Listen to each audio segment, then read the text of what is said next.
जी बेटा, तो टेंसेस के बाद हम बिल्कुल वहां पर वापस आएंगे जहां से बात हमने स्टार्ट की थी। देखिए, हमने बात स्टार्ट की थी सेंटेंस में कि इंग्लिश लैंग्वेज में सेंटेंस लिखा कितनी तरह का जाता है। सबसे पहले हमने जिन सेंटेंसेस की बात की वो हमारे पास क्या है, स्टेट ऑफ बीइंग। हमने कहा पहली तरह के जो सेंटेंसेस इंग्लिश लैंग्वेज में लिखे जाते हैं वो हमारे पास हैं स्टेट ऑफ बीइंग के।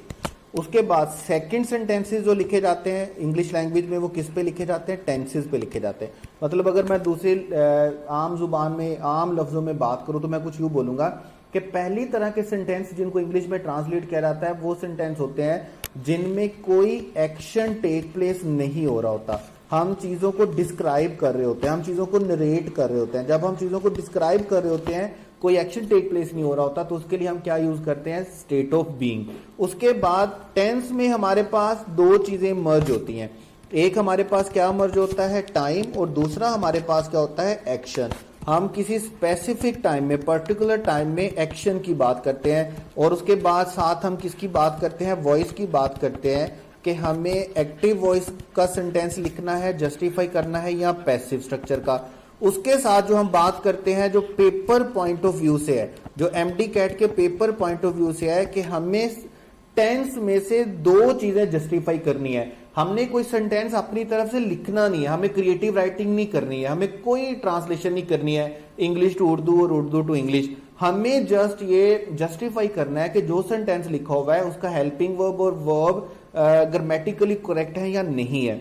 देखिए, तो हमें जो दो चीजें चाहिए है वो आपको, हमें टेंस में से हेल्पिंग वर्ब चाहिए और हमें फॉर्म ऑफ वर्ब चाहिए। आपको क्या करना है, टेंसेस के हवाले से आपको ये याद करना है, ये याद रखना है कि कौन से टेंस की कौन सी वॉइस में कौन सा वर्ब यूज होता है और कौन सा हेल्पिंग वर्ब यूज होता है।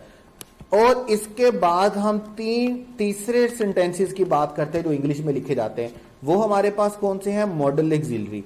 जिन सेंटेंसेस की ट्रांसलेशन टेंसेस के थ्रू नहीं हो पाती है उनके लिए इंग्लिश हमें स्पेसिफिक क्या करती है, स्ट्रक्चर देती है, जिनको हम क्या बोलते हैं, मॉडल एक्सिलरी। मॉडल एक्सिलरी में जो वर्ड बेटे हमारे पास शामिल होते हैं वो क्या होते हैं, can, could, would, should, may, might. इस वीडियो में हम सारे जो हमारे पास मॉडल एक्सिलरी हैं, मॉडल एक्सिलरी को वन बाय वन करके देखेंगे और ये भी देखेंगे कि उनके साथ हमें कौन सा हेल्प वर्ब यूज करना है किस सूरत में। देखें, मॉडल एक्सिलरी जो हम यूज करते हैं, फर्स्ट ऑफ ऑल जो मॉडल एक्सिलरी हमारे पास है कैन, उसके बाद हमारे पास है कुड, और उसके बाद हमारे पास है वुड। उसके बाद नेक्स्ट मॉडल एक्सिलरी हमारे पास है शुड। शुड के पैरेलल, शुड का सिनोनिम हमारे पास क्या होता है, ऑट टू। उसके बाद ऑट टू के बाद हमारे पास है मस्ट। मस्ट के बाद हमारे पास है बेटे मे, और मे के बाद हमारे पास माइट। माइट के बाद हमारे पास है यूज टू। बड़ा इंपॉर्टेंट रूल है, मैं इसको स्टार भी कर रहा हूं, पास पेपर में आ चुका है, यूज टू। और उसके बाद हमारे पास हैज, हैव और हैड भी मॉडल एक्सिलरी की सूरत में यूज होते हैं, याद रखिएगा। वैसे अगर टेंस फॉर्म में यूज होंगे तो डेफिनेटली इनके साथ थर्ड फॉर्म आएगी, लेकिन हम यहाँ पे टेंस के यूजेज की बात नहीं कर रहे। यहाँ पर हम हैज, हैव और हैड किसकी बात कर रहे हैं कि आपने क्या करना है, उनको यूज कैसे करना है। देखें, जितने भी है मॉडल एक्सिलरी, अगर आप इनको वन बाय वन देखें, अगर आप किसी एक्शन की एबिलिटी की बात करेंगे, किसी सब्जेक्ट की किसी एक्शन के टुवर्ड एबिलिटी की बात करेंगे कि वो ये काम कर सकता है या नहीं कर सकता, तो उसके लिए हम कौन सा वर्ड यूज करेंगे, कैन का वर्ड यूज करेंगे। प्रेजेंट टाइम होगा तो हम कैन का वर्ड यूज करेंगे, और अगर इसी एबिलिटी के लिए आपने पास्ट टाइम की बात की तो आपको कैन के वर्ड को किस में चेंज करना होगा, कुड में। और अगर इसी एबिलिटी के लिए आपने फ्यूचर की बात की तो आपको कौन सा वर्ड यूज करना होगा, वुड का।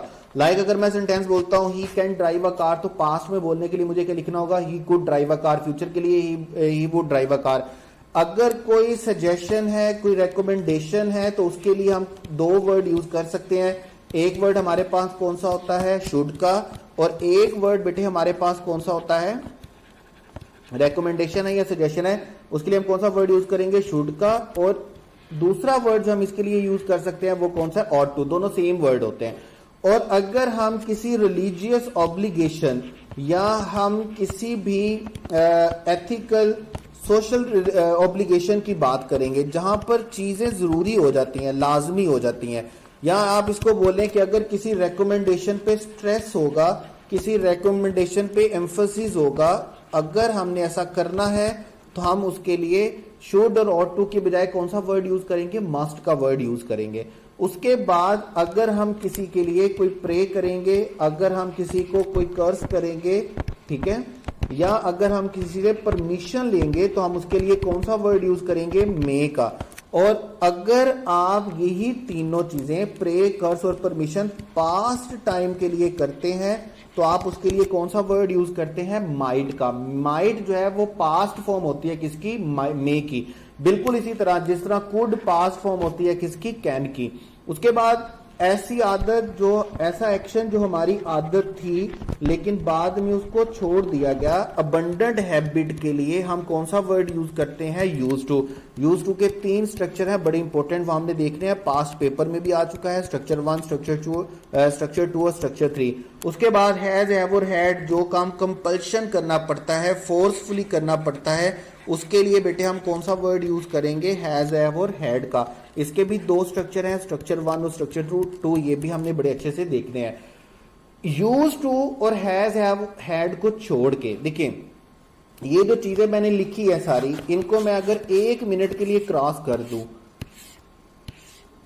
अगर मैं 1 मिनट के लिए इन्हें क्रॉस कर दूं तो इन सारी चीजों की हमें एमडी कैट में जरूरत नहीं है, याद रखिएगा। एग्जाम में हमसे ये जस्टिफाई नहीं किया जाएगा कि इस सेंटेंस को ट्रांसलेट करें और फिर देखें कि आप कैन यूज करते हैं, मस्ट यूज करते हैं, वुड यूज करते हैं या शुड यूज करते हैं। सेंटेंस लिखा हुआ है एमडी कैट पेपर में, सेंटेंस लिखा हुआ है, हमें सेंटेंस को जस्टिफाई करना है और हमें जस्ट ये जस्टिफाई करना है कि ये जो मॉडल ऑक्सिलरी लिखा हुआ है इसके साथ फॉर्म ऑफ वर्ब कौन सी यूज होगी।